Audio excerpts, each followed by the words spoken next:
G'day, this is Captainoob, and this is a GRL45, which I suppose means Grenade Revolver Launcher 45. This is a highly futuristic looking multi-grenade launcher with custom animations. The sounds, however, have been repurposed a lot, and I'm not going to review what they are, but if you want to have a listen to this thing whilst it's firing and reloading, you might recognize them from the vanilla game already. But I think they've been retooled and repurposed in a way which is creative and actually kind of awesome. And the reload animation is really cool as well. We'll get to that as we get to it. A little bit of customization to go through, but this thing chambers the standard 40mm grenades, the ones that are probably used in the real-life armies today, the real-life military, and we're getting just under 1900 damage with it, which is massive, so we might just crush everything in our path with this weapon, but there is some drawbacks, and ammo scarcity is going to be one of them. We'll get to how you can get your hands on this weapon and the ammo in a second, but for right now, we'll go over all of the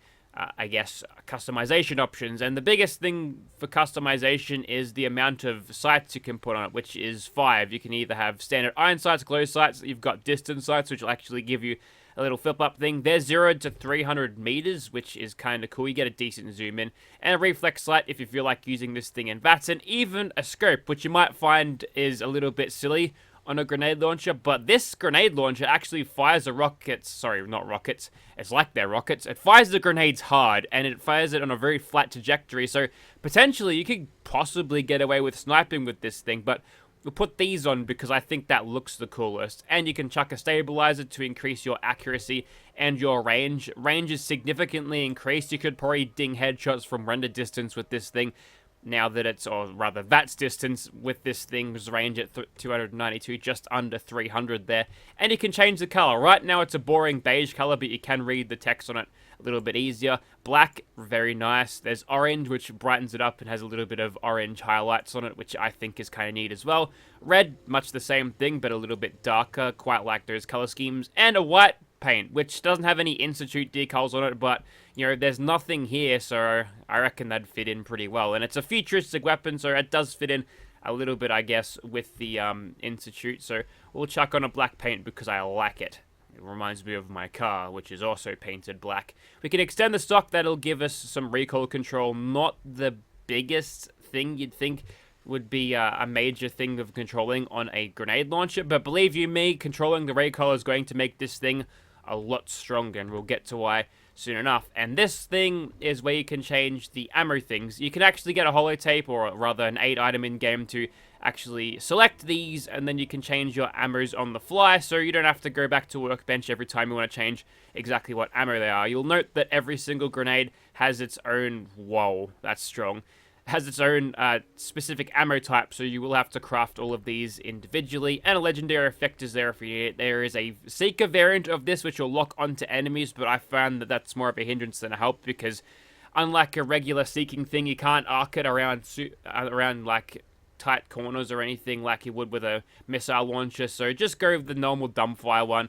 The explosive radius, I think, is good enough to warrant this thing anyway, so craft a couple more of these. I'll show you how to get this on the workbench. But first must be mentioned that when I installed this mod loaded in the game, it gave me an option to give this to bosses, enemies, and traders, so it'll be very easy to find. But if you want to get it quick smart, simply find GRL45 on your chemistry workbench. The subfolder opens up. You can craft all of these things. So if I craft one high explosive, it's not giving me the notification of how much, but I believe it is 1 per crafting, which is a little bit of a shame, but you can craft, yeah, we can just confirm that. We've just got 4 and we've crafted 4, so there you go.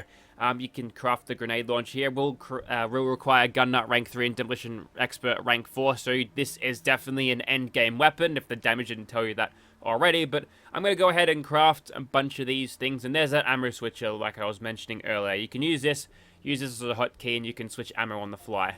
Righto, so here we are outside of the Immersive Gunners Plaza as we click off the safety. Vickie's ready to rock and roll, and this is what the GRL45 looks like in first person. And having a look, it's giving me Killzone 1 vibes at the moment. There was a grenade launcher rifle back in that game. I think it was like the M327, and it looks kind of the same in first person. It's sort of held really down low, like you've got it at the hip, and that's awesome. And when you aim down sights, you'll see it zeroed to 300, but you'll also note that it's sort of tilted up as well. And in third person especially, you can see that it is tilted up to sort of, it gives you a nice idea of characters sort of accounting for the drop of the grenades, the trajectory of the grenades.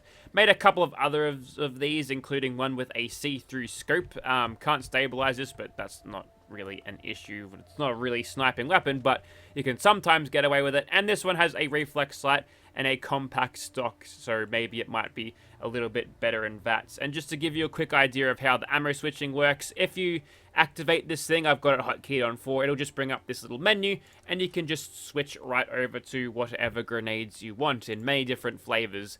I've made 150 of the standard HE grenades and then 30 of all of the others. Probably won't get through all of them in this video, but we'll start off with just the basic high explosive here. And we're gonna go sniping because you ain't seen nothing yet until you've seen a grenade launcher act as a sniper. So that seemed to work out pretty well. If we can angle it up, we can actually get a lot of distance out of these things. And here's the reload animation. Granted, it's not the fastest reload animation in the world, and it does slow down your DPS considerably, but that's probably not going to be that much of an issue, seeing as we can just toss grenades all the way over there indiscriminately, and we'll probably do a good job at doing that. Alright, they're in sort of closer ranges now. We'll switch over to a reflex sight just so we can see them a bit better. And we'll start tossing grenades around corners or something. That's you dead. And here's the real kicker about this thing.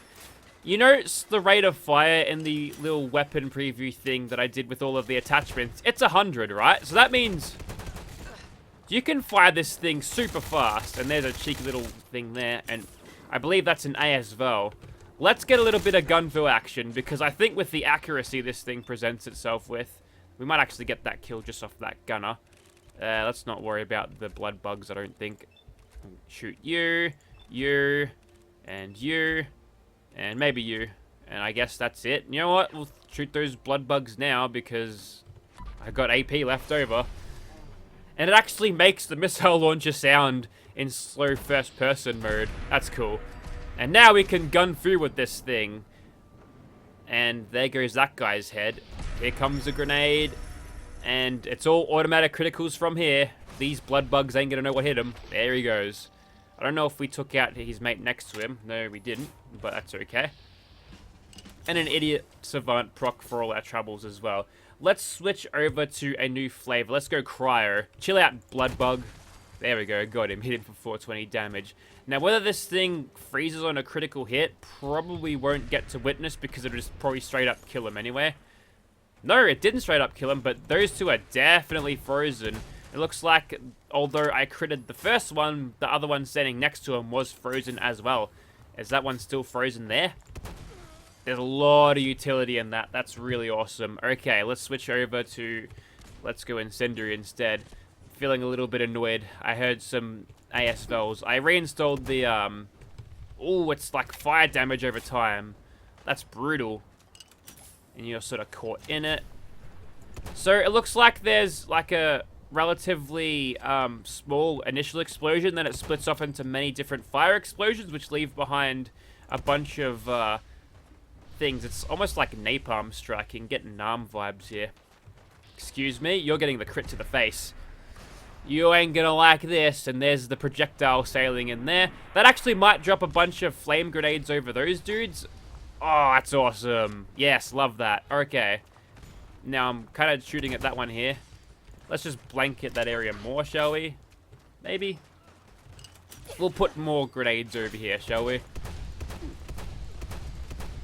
Oh, the frame rate's not happy. Either is the sound. Let's stop doing that, actually.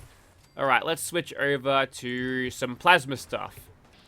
And we'll start this off with a nice headshot. See you later.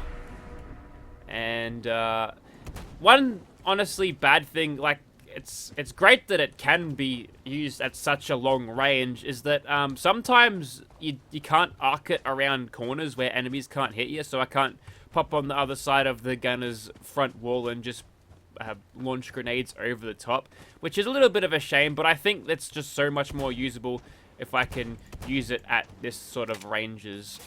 Not super long range. Probably should have grabbed the scoped version for that particular shot there. But looks like this thing's got quite enough damage to deal with anything that you need, like ever. And we can hit this guy almost guaranteed from all the way back here. Yeah, I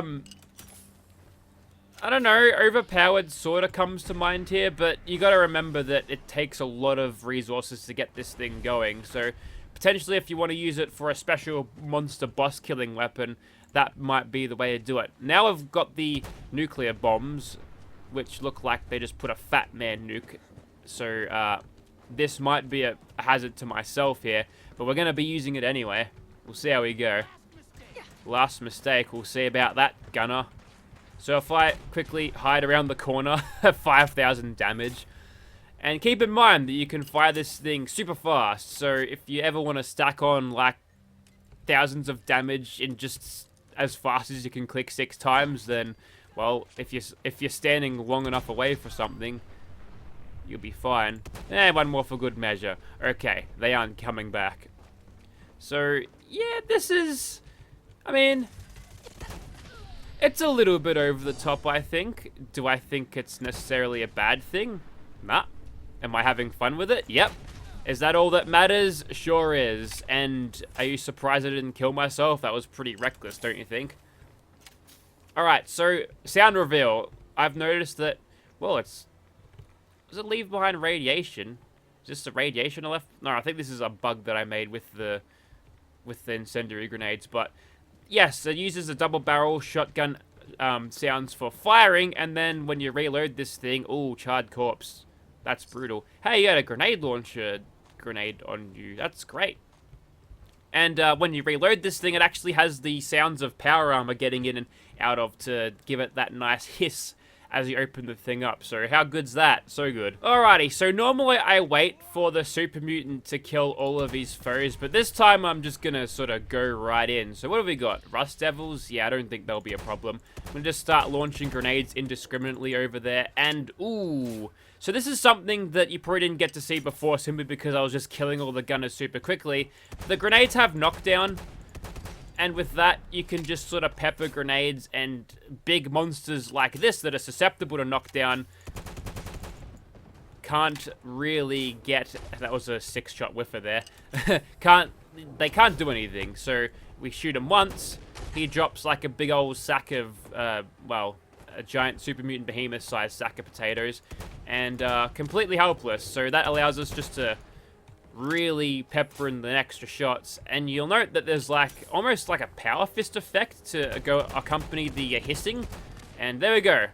We actually got all of our grenades back thanks to Scrounger. It's a reward from Swan. Now, does he drop any grenades for us? No. Probably wouldn't want to. Probably be a bit salty about that their death. But yeah, this is a weapon to make you unstoppable, although there's issues here that I guess since it's a heavy weapon, it isn't coded to be used with the classic holstered weapon, so it'll just go away. Where do you put it, Vikkie? Just whoop, there it is. Just you got pockets, right? Just put it in your pockets. See, right there, pockets on the back of her shorts. Okay, this time I'm going to use VATS, but with nuclear projectiles against this giant bear. The first shot should probably be clear everything. I like how VATS says, no bro, you're not going to do a lot of damage. And that might just be from the grenade itself hitting it. It might be just getting that much for the projectile actually hitting. But the explosion that follows is not really explored. And there's a sneak critical. Idiot Savant procs again. Is that... I don't know what that means. Is it the game mocking me? Could be. And as you can tell, he's knocked down and, well... I'm going to keep on sending him further and further as he ragdolls. There we go. And now he's... Well, and that mushroom cloud certainly brought him up. And it seems to leave behind a radiation field. Generally, I've never seen mods actually do this. The field is not that strong. You'd think it'd be stronger for the amount of glow that it's producing. Because mini-nukes don't do this. Potentially, I'm like causing more harm to the Commonwealth destroying this giant bear than I'm doing good, because this will be like uninhabitable for the next couple of centuries or something. Combat music has started, but I don't think we need to.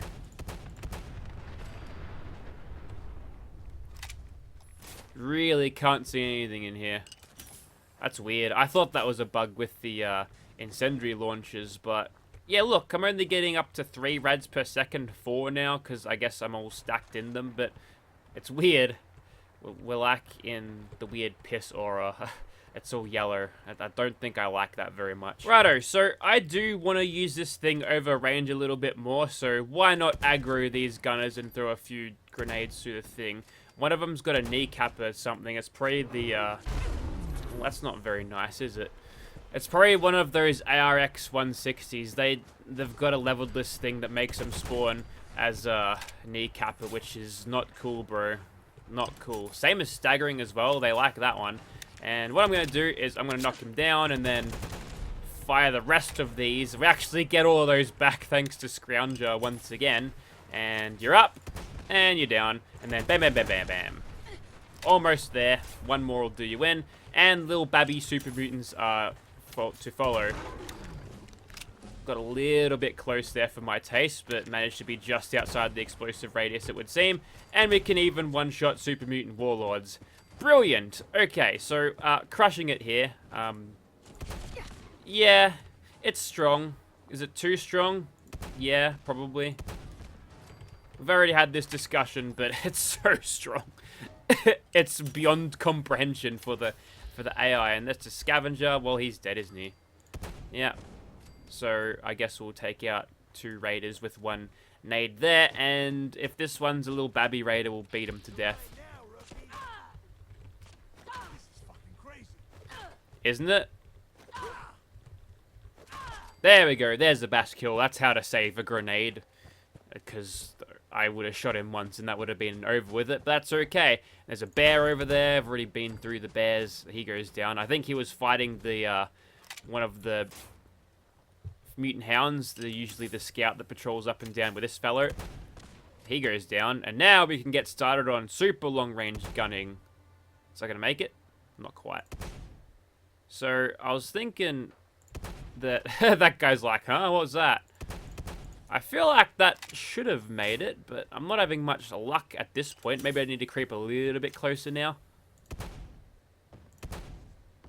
The trouble with this scope is that I can't follow the grenade's trajectory super well. A lot of this is just guesswork and hitting plywood and then the grenade not doing anything. That's Todd Howard laughing at me right now. It's now after 6 AM, and here comes a suicider. Get him without him blowing up, which is strange. Usually you'd think you would blow him up, but, you know, being able to one-shot mutant warlords like this, it's good shit. And there we go. That one was on the money. Trying to think of any other video game weapons with this sort of arc, and I dare say the tanks in Battlefield 4, maybe the AP shell that I use. Also, if you use Saber shell, you're a scrub, and don't even get me started on Staff shell.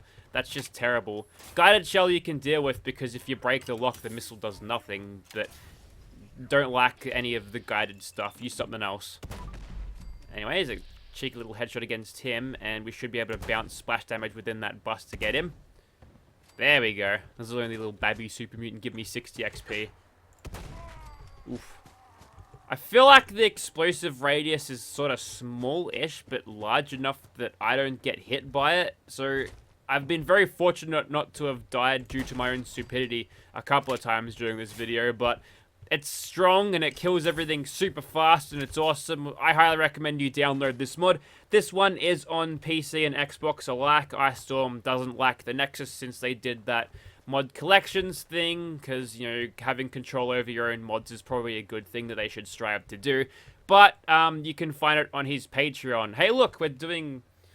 Okay, so this is the Rusty Face bug, and if you have got a African-American character or one of the black one, it doesn't look right, but it's not as offensive because I'm not playing as a white girl doing blackface.